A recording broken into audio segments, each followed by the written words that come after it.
Dottor Agostino Porretto, oggi qui ad Agrigento presso i locali della provincia per la presentazione di una rivista altamente culturale che si parla di turismo, si chiama l'Isola del Tesoro. Ecco, perché questa iniziativa e quali sono gli scopi?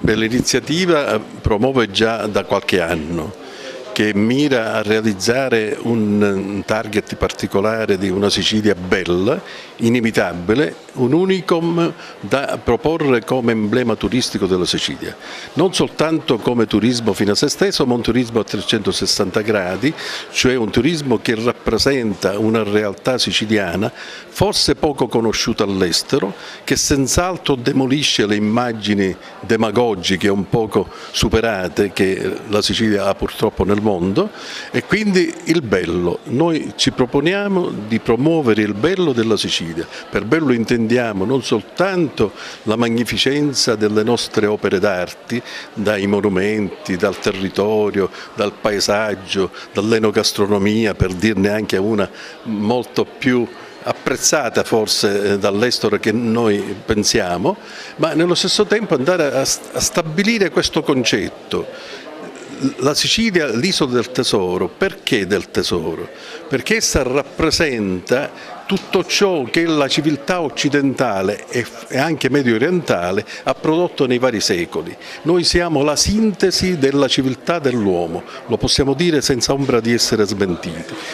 Da noi, oltre ad avere subito o accettato, questa la storia forse lo spiegherà, le varie civiltà che sono passate da questa terra e che in questa terra, proprio per la sua magnificenza, hanno lasciato testimonianze ineguagliabili nel mondo. Quindi quando si parla della Sicilia noi parliamo di quest'unicum che è nel mondo, non siamo monotematici, ecco, la nostra specialità è questa, la nostra unicità, perché siamo nella diversità diventiamo unici e vogliamo dimostrare questo. Quindi il compito di Sicilia Isola del Tesoro è proprio questo, rappresentare questo bello siciliano che non è altro che la civiltà dell'uomo. Tra gli autori della rivista anche il dottore Dallino Gara, ecco, un ritorno anche ad Agrigento dopo tanti anni, lei è stato dirigente, se non ricordo male, anche della Forestale. Assolutamente sì, è sempre un piacere per me tornare ad Agrigento. Sono stato coinvolto dal dottore Porretto per fare un articolo per questo numero della rivista, ed è un articolo un po' particolare perché parla di San Cremete, che è un monaco basiliano che insomma, è arrivato nel 1052 in Sicilia da Costantinopoli.